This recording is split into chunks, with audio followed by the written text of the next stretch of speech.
Hey there.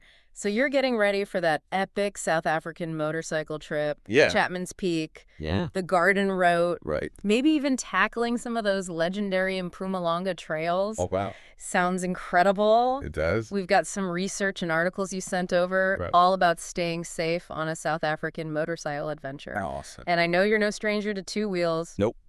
But today's deep dive is going to focus on something even seasoned riders sometimes overlook. Really? The sneaky dangers of overloading your bike. It's easy to get caught up in the excitement of packing for a big trip, Right. especially with everything South Africa has to offer riders. Yeah. But what's fascinating is how even a little extra weight can drastically change your bike's behavior. You're telling me. We're not just talking about feeling a bit sluggish. Right. It's about the physics working against you. Right. It's not like stuffing a suitcase. Okay, so let's unpack this physics thing. Okay. I once overloaded my bike for a trip up to Blyde River Canyon. Oh, yeah. Talk about a white-knuckle ride on those winding roads. What's actually happening when we pack too much? Imagine you're leaning into a curve on Chapman's Peak Drive. Oh, okay. Pure riding bliss, right? Got it. But if your bike is overloaded, Mm-hmm. you've essentially shifted its center of gravity upwards Mm-hmm. and possibly even sideways, depending on how you've packed. Right. Suddenly, the forces acting on the bike are all out of whack. Okay. It's like trying to balance a spinning top that's heavier on one side. Right. It wants to topple over. Yeah. That's why overloading makes cornering, swerving, even simple braking so much more unpredictable. Yeah. That makes total sense. It does. I remember dodging taxis in Joburg traffic on that overloaded Blyde trip. Oh, geez. Definitely not my smoothest riding moment. Yikes. So overloading messes with the handling. Yeah. What about the wear and tear on the bike itself? Oh, absolutely. Yeah. It's like asking a marathon runner to carry extra weights. Oh, right. Eventually, something's got to give. The suspension is the most obvious victim. Okay. You're putting more stress on the springs and dampers, Right. making Yeah. it work harder than they're designed to. Yeah. Over time, that can lead to premature wear, Right. a bouncy, uncomfortable ride, Oh, yeah. and even damage to the suspension components themselves. And I bet the brakes aren't too happy about the extra weight either, right? Yeah. Especially thinking about those steep descents on some of South Africa's mountain passes. You're spot on. Brakes rely on friction to slow down your momentum. With a heavier load, Right. that momentum is increased, Makes sense. meaning your brakes have to work much harder to bring you to a stop. Yeah. This translates to longer braking distances, Right. which can be incredibly dangerous, Right. especially in heavy traffic or unexpected situations. Oh, for sure. And on a long downhill, Yeah. you risk overheating your brakes, Oh. reducing their effectiveness even further. Yikes. I'm starting to see how overloading is a bit of a domino effect. It really is. Yeah. Impacting everything from handling to the actual mechanics of the bike. Yeah. And I know there are legal implications too, right? Right. South Africa takes overloading seriously. Right. And for good reason. Mm-hmm. Every motorcycle has a gross vehicle weight rating, Uh-huh. or GVWR. Yeah. This is the absolute maximum weight the bike can handle, Okay. safely and legally. Right. It's like the bike's load limit. Gotcha. And exceeding it can land you with hefty fines. Oh, yeah. Even void your insurance if you're involved in an accident. Wow. You can usually find your GVWR in the owner's manual Mm-hmm. or on a sticker somewhere on the bike's frame. Okay, so we've got stability issues, Right. potential damage to the bike, Yeah. legal consequences. Uh-huh. Not exactly the recipe for a carefree South African adventure. No, it isn't. Before we get into how to avoid all this, Okay. I think it's important to really understand the science behind why weight matters so much on a motorcycle. It all boils down to inertia and momentum. Okay. Think of it this way. A small pebble is easy to throw and stop. Yeah. Now imagine trying to throw and stop a boulder. Right. Much harder, right? Definitely. That's because the boulder has more mass, Mm-hmm. meaning more inertia, Okay. which is the tendency of an object to resist changes in its motion. So when you overload a motorcycle, Right. you're increasing its mass, Exactly. and therefore its inertia. Hmm. Okay, so more mass equals more inertia, Right. meaning it's harder to get the bike moving Yeah. and harder to get it to start. Right. And that translates directly to things like slower acceleration Yeah. and longer braking distances, like you Yeah. were explaining earlier. Precisely. And it also affects your ability to swerve or maneuver quickly. Absolutely. A heavier bike simply takes more force to change its direction, Right. which is crucial when navigating South Africa's diverse road conditions. Absolutely crucial. Speaking of diverse conditions, Yeah. I imagine those pothole-ridden back roads or gravel stretches become even trickier with an overloaded bike. Oh, for sure. Don't they? Absolutely. Those unexpected bumps and dips can really throw you off balance. Right. Especially if the bike is already struggling with excess weight. Yeah. You lose that crucial margin of control, Oh, totally. making it more difficult to react smoothly and avoid a spill. Right. Remember, South Africa's roads can be unpredictable, For sure. from smooth highways to rugged mountain passes. Oh, yeah. So being prepared for anything is key. And I'm guessing South Africa's climate plays a role too, right? I can imagine those scorching Karoo temperatures affecting an overloaded bike. You're thinking like a true South African rider. Heat is definitely a factor. It is. Hot weather increases tire pressure. Okay. And if your tires are already under strain from extra weight, Mm-hmm. you're more susceptible to blowouts, Right. especially at high speeds. Okay, I think we've laid out the dangers of overloading pretty clearly. I think so. It's not just about packing light. Right. It's about understanding how weight affects the entire riding experience. But before we move on to the solutions, I'm curious, any particularly memorable experiences you've had or heard about Yeah. when it comes to overloading mishaps? Oh, I've seen my fair share of overloaded bikes, Uh, especially with folks heading off on those epic cross-country trips. I bet. But one story that always sticks with me Okay. involved a group of riders attempting Sani Pass, Oh, wow. that notoriously steep gravel mountain pass between South Africa and Lesotho. I've heard of it. One rider had packed way too much gear, Right. and about halfway up, his bike simply couldn't handle the incline. Oh, jeez. He ended up having to unload half his luggage right there on the pass, causing a bit of a traffic jam Oh, wow. and a few tense moments as cars and other bikes tried to navigate around him. Oh, wow. Talk about a stressful situation. I know, right? I bet he learned a valuable lesson about packing light that day. Yeah, I'm sure he did. And it's a good reminder that overloading isn't just an inconvenience. It can create hazards for everyone on the road. Absolutely. Welcome back. We've been unpacking the hidden dangers of overloading your motorcycle, and I don't know about you, but my packing habits are already getting a serious rethink. I think that's the first step towards responsible riding awareness. Oh. But knowing the risks is only half the battle. Now we need to look at the real-world impact of overloading. Okay. And trust me, Yeah. it goes far beyond just a few extra scratches on your bike. Okay, lay it on me. What's the big picture here? I know we touched on safety and legal issues, Yeah. but what are the real-world consequences of ignoring those weight limits? Well, think about the Road Traffic Management Corporation. Okay. The RTMC here in South Africa. Right. They collect data on all sorts of road incidents. Mm-hmm. And one thing they've consistently found Yeah. is that poor vehicle maintenance, Right. which includes overloading, Okay. is a major contributor to accidents. So overloading doesn't just increase my risk of a mishap. Right. It potentially puts other drivers, Yeah. cyclists, pedestrians, Everyone at risk as well. Precisely. Imagine a scenario where you need to brake suddenly Right. to avoid an obstacle. Right. If your bike is overloaded, Yeah. that braking distance is extended. Right. And suddenly, what could have been a near miss turns into a collision. Oh, wow. And it's not just braking. Your ability to swerve or maneuver quickly is also compromised, Yeah. increasing the likelihood of a chain reaction involving other vehicles. That's a sobering thought. It is. It really highlights how our actions on a motorcycle Yeah. can have ripple effects that go far beyond our own handlebars. It's about understanding that we're all part of a larger ecosystem on the road. Right. And responsible riding means considering the well-being of everyone in that ecosystem. Okay, so we've talked about the safety aspect, which is obviously paramount. Of course. But let's not forget about the impact on your wallet. Yeah, I know we mentioned higher maintenance costs, but is there more to it than that? absolutely. Overloading is like putting your bike through a constant stress test. The suspension takes a beating, Mm-hmm. the brakes wear down faster, Right.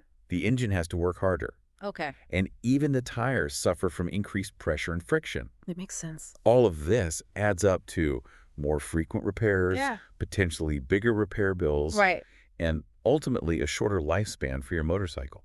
So it's like pushing your body too hard. Eventually, something's going to give. Exactly. And for many South Africans, a motorcycle is more than just a leisure vehicle. Right. It's essential for daily life. Think about those who rely on their bikes for commuting, Mm-hmm. running errands, Mm-hmm. even transporting goods. Yeah. The financial impact of overloading can be significant, Right. leading to unexpected expenses that can strain a budget. That's a great point. It's easy to get caught up in the thrill of the ride.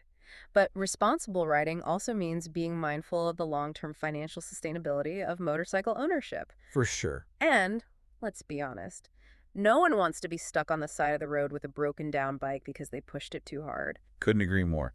It's about finding that sweet spot between enjoying the freedom of the open road and respecting the limits of your machine. Speaking of respecting limits, one thing that's been on my mind is the versatility of motorcycles in South Africa. We use them for everything. We do. How do we navigate that balance between packing for a multi-day adventure and the everyday demands of city riding? That's a fantastic question, and it really gets to the heart of responsible packing. It's about recognizing that different riding scenarios demand different approaches. Okay. Think of it like this. You wouldn't wear hiking boots to a formal dinner. Right. No. The same principle applies to packing your motorcycle. So it's like having a Cowsell wardrobe for my motorcycle adventures. Exactly. For commuting or running errands, you might only need a lightweight backpack with essentials. Right. But for a weekend getaway or a longer trip, you can utilize those panniers and saddlebags, Okay. keeping in mind that all-important weight limit. Okay, so adapt my packing to the task at hand. Yeah. That makes sense. But even for those short trips, like popping to the shops, being mindful of the weight still matters, right? Absolutely. Yeah. Even a seemingly small amount of extra weight can affect your bike's handling, Right. especially in city traffic, where you need to be agile and responsive. For sure. And remember, a secure load is crucial. Yeah. You don't want anything falling off and creating a hazard for yourself or other road users. So responsible riding isn't just for those epic cross-country trips. It's a mindset we apply to every ride. Right. No matter how short or mundane. Every ride. It's about making those conscious choices Yeah. day in and day out Uh-huh. to ensure the safety and enjoyment of ourselves and everyone around us. Well said. It's about respecting the bike, respecting other road users, and ultimately respecting ourselves as responsible members of the riding community. Welcome back to the final part of our deep dive into the world of motorcycle overloading in South Africa. We've explored the dangers, the physics, the real-world consequences, and let's be honest, it's been a bit of a wake-up call for me. But now comes the exciting part, putting all this knowledge into action. That's exactly it. We've covered the why. Now let's get to the how. Okay. This last part is all about giving you the tools to pack like a pro, Right. ensuring every ride is safe, enjoyable, and respects the limits of your bike. All right, let's equip ourselves with some smart packing strategies. I'm ready to ditch the stuff everything in a giant duffel bag approach. Yes. Where do we even begin? Well, you've already hit on the first crucial step in our previous parts. Right. Knowing your motorcycle's gross vehicle weight rating, Okay. that magical number known as the GVWR. You got it. This tells you the absolute maximum weight your bike can handle safely, Okay. including you, your passenger, any modifications, Right. and of course, all your gear. Of course. Think of it as the golden rule of motorcycle packing. Got it. No exceeding the GVWR, treat it like gospel. Exactly. But even knowing that number, how do I actually make sure I'm staying within those limits? Right. Do I need to start weighing myself before every trip? Well, knowing your own weight is a good starting point. Okay. But the real game changer is a simple tool, Okay. a portable luggage scale. Ah, okay. They're inexpensive Right. and small enough to Uh-huh. keep in your gear bag. Gotcha. Weigh every single item you're packing before it goes on the bike. It might seem a bit meticulous, Right. but trust me, it's worth it for the peace of mind. I'm already picturing myself, luggage scale in hand, meticulously weighing out every sock and toothbrush. Yeah. But I can see how taking that extra step would really eliminate the guesswork. Exactly. You got it. It takes the stress out of packing Right. and ensures you're riding within safe limits. For sure. Now, once you've got your weight under control, Okay. let's talk about the luggage itself. Yes. The- I'm ready to upgrade from my haphazard assortment of bags and bungee cords. Right. What kind of luggage systems should South African riders be looking at? Thankfully, there's a huge variety of options out there these days, Right. designed specifically for motorcycle touring. Cool. We've mentioned brands like GVN and Durastan before, Mm-hmm. and they're popular for good reason. Right. They offer durable, weatherproof panniers and saddlebags in various sizes to suit different needs. Gotcha. Look for features like quick release mechanisms, Okay. expansion capabilities, Right. and internal compartments to keep everything organized. Organization, yes. I've spent far too much time digging through a black hole of a duffel bag on the side of the road. Oh, yeah. So investing in a good set of panniers or saddlebags is definitely on my to-do list. Okay. Any other tips for choosing the right system?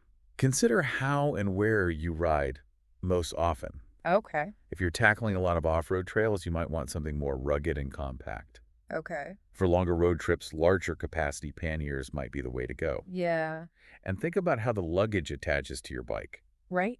A secure and stable mounting system is crucial. That makes sense. It's all about matching the luggage to your riding style and the types of adventures you're embarking on. So we've weighed everything. We've got our awesome new luggage system. Right. What about packing strategy itself? Right. Any golden rules for maximizing space and keeping that load balanced? Absolutely. First and foremost, aim for an even weight distribution on both sides of the bike. Okay. Pack heavier items lower down and closer to the center of gravity. Right. And this might sound obvious, but make sure everything is secured tightly. Right. You don't want loose straps flapping around. Yeah. Or even worse, a bag detaching mid-ride. Definitely not.